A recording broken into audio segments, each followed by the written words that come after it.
On commence notre troisième séance et dernière pour le leçon triangle, rectangle et cercle pour le niveau deuxième APIC, c'est-à-dire deuxième année français du collège. Donc on passe à la troisième paragraphe et la dernière. Et la dernière concerne quoi? Cosinus d'un angle aigu dans un triangle rectangle.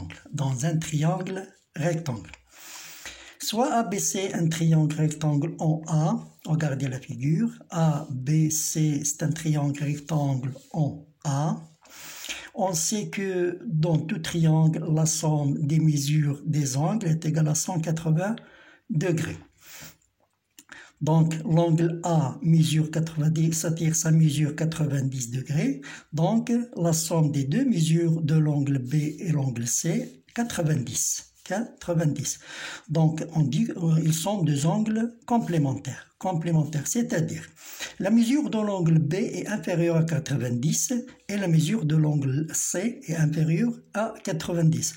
Donc, ce sont deux angles aigus, car on sait qu'un angle aigu, c'est un angle, sa mesure est compris entre 0 degré et 90 degrés. Donc B c'est un angle aigu et C c'est un angle aigu. On commence par B. Regardez l'angle ABC, l'angle ABC. Et les deux côtés, regardez, l'un est l'hypoténuse, l'autre s'appelle côté adjacent. Qu'est-ce qu'un côté adjacent? L'autre côté s'appelle côté adjacent. Regardez l'autre côté qui commence du sommet B vers l'angle droit. S'appelle côté adjacent. Côté adjacent à l'angle B. Donc, il commence du sommet de l'angle et va vers l'angle droit. S'appelle côté adjacent. Même chose pour l'angle C. Regardez le côté adjacent à l'angle C. Regardez, il commence du sommet C, il va vers l'angle droit A. L'angle droit. Donc, définition d'un cosinus. Qu'est-ce qu'un cosinus? Définition, dans un triangle rectangle, le cosinus d'un angle aigu est le rapport, c'est-à-dire le quotient. Le rapport de quoi? Longueur du côté adjacent sur longueur de l'hypoténuse.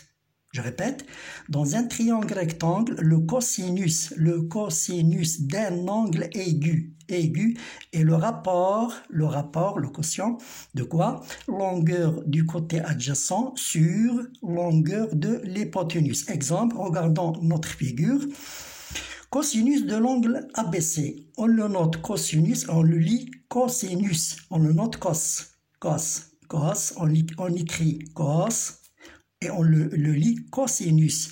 Donc, cosinus de ABC, d'après la définition, donc est égal longueur du côté, regardez l'angle B c'est-à-dire ABC, donc est égal longueur du côté adjacent, c'est-à-dire BA, on commence pour ne pas se tromper, on commence du sommet, côté adjacent c'est BA sur BC, l'hypoténuse.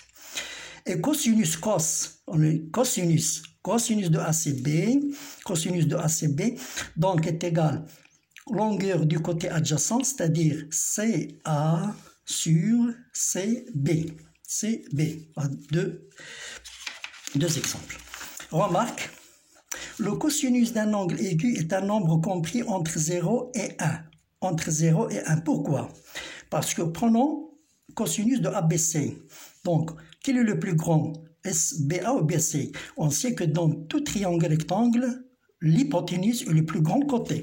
Donc, BA est inférieur à BC, donc c'est inférieur à 1. Même chose ici, CA est inférieur à CB parce que CB, c'est l'hypoténuse. Donc, il est inférieur à 1.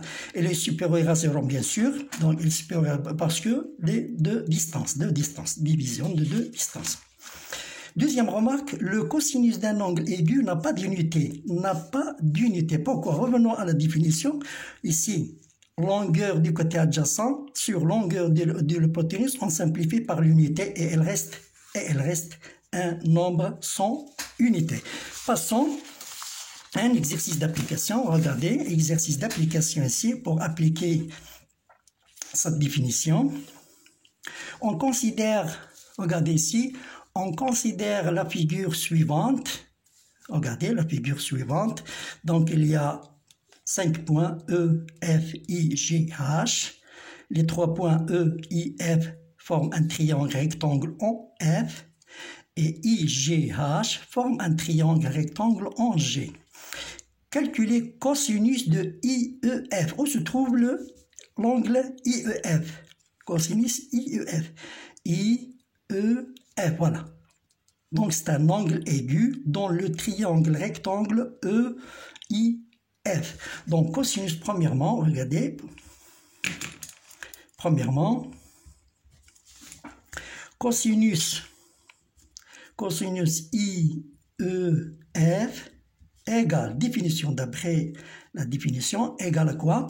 Égale longueur du côté adjacent sur longueur de l'hypoténuse. Donc, regardons IEF. IEF, c'est-à-dire E. Donc, quel est le côté adjacent? Donc, qui va vers l'angle droit, c'est EF. Donc, il est égal à EF sur l'hypoténuse EI. Sur EI. Je remplace. Donc, égal EF. À quoi est égal EF? Donc, est égal à 8 sur EI. EI, c'est-à-dire 10. Donc, est égal à 10. Donc, cosinus IEF égale à 0,8. 0,8, regardez, 0,8, elle est compris entre 0 et 1. Compris entre 0 et 1. Et cosinus, c'est-à-dire calculer et cosinus EIF. EIF, c'est-à-dire l'angle I. Donc, cosinus EIF égale longueur du côté adjacent. Regardez, côté adjacent, c'est IF. Donc, c'est égal à IF sur IE. IE. À quoi est égal IF ici sur la figure? N'est pas donné. Donc, on va calculer la longueur IF. Par quoi? Avec quoi? On va calculer avec le théorème de Pythagore. Donc, dans les triangles EIF, deuxièmement, donc d'après le théorème de Pythagore, donc théorème de Pythagore parce que IEF, c'est un triangle rectangle en F. Donc, IF au carré, regardez, IF au carré plus IF au carré plus FE au carré ou bien EF au carré égale à IE au carré, c'est-à-dire l'hypoténuse. Donc, on calcule quoi? On calcule IF. Donc, à quoi est égal IF? Donc, IF au carré égale à IE au carré moins EF au carré.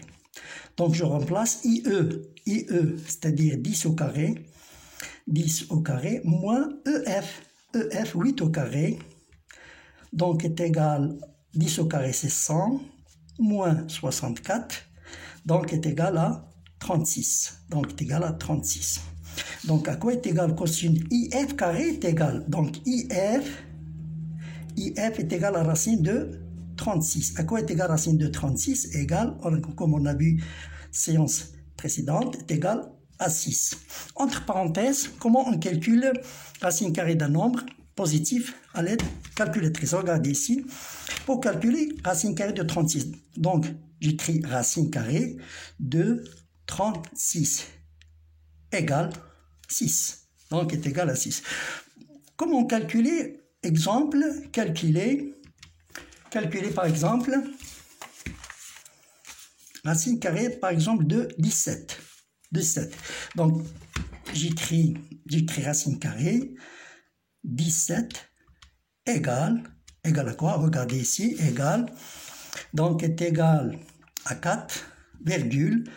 123, 10, 56, 26, etc. Ce n'est pas exact. Donc, on peut écrire racine carrée de 17, on peut l'écrire il est compris entre deux nombres. Par exemple, 4 et 5, c'est-à-dire la valeur approchée. A1, A1. Ou bien racine de 17 est compris entre 4,1, 4,1 et 4,2, c'est-à-dire A 0,1, etc. Ou bien racine carrée de 17 est compris entre 4,12 et 4,13, c'est-à-dire A 0,01, c'est-à-dire valeur approchée. On donne une valeur approchée, mais pas est égal à un nombre exact. Donc, revenons à notre exercice. Calculer cosinus EIF. E est donc cosinus EIF égale, regardez, EIF. Donc, côté adjacent, regardez, je répète, IF qui va vers l'angle droit. Toujours, je répète, donc est égal à IF sur quoi? Sur l'hypoténuse IE. IE. Donc, est égal à quoi? Je remplace IF. J'ai calculé IF. Regardez IF. Donc, est égal à 6 sur 10. Et finalement, cosinus, je peux l'écrire, cosinus EIF égale à 0,6. Bon, on remarque aussi qu'il est compris entre 0,6, qui est compris entre 0 et 1. Passons à la deuxième question. Calculer IH.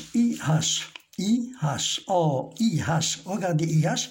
IH, c'est l'hypoténuse du triangle rectangle IGH. Et les rectangles en G. On ne peut pas le calculer avec le théorème de Pythagore parce qu'il y a deux côtés inconnus ici. Donc, on va utiliser le cosinus. Deuxièmement, regardez les deux angles GIH et EIH, c'est-à-dire ces deux angles ici, ils sont opposés par le sommet, donc ils sont égaux. Donc, on a quoi? GIH, l'angle JIH égale à quoi? GIH égale EIF, est égal à EIF. EIF opposé par le sommet. Opposé par le sommet. Donc, deux angles égaux, leurs cosinus sont égaux. Donc, cosinus de GIF, égale cosinus de EIF. C'est-à-dire, cosinus de GIH, cosinus de JIH égale cosinus de JIH. Donc, on a vu côté adjacent, c'est-à-dire de l'angle I, côté adjacent, c'est-à-dire IG, donc est égal IG côté adjacent sur l'hypoténuse IH. À quoi est égal? Est égal au cosinus de EIF. On a calculé cosinus de EIF, c'est-à-dire 0,6, c'est-à-dire 6 sur 10, égale à 6 sur 10. Donc, je remplace IJ. À quoi est égal IJ? IJ est égal à 4 sur IH égale à 6 sur 10. Donc, à quoi est égal? C'est une proportion. Donc, à quoi est égal IH? Donc, IH, produit des moyennes, est égal à produit des extrêmes. Donc, c'est 4. Donc, égal IH égale à 4 fois 10. 4 fois 10 sur 6. 4 fois 10 sur 10 sur 6. Donc, IH égale à 40 sur 6. IH égale à, on peut simplifier, à 20 sur 3. Et on le laisse comme ça. Et merci. Et à la prochaine séance.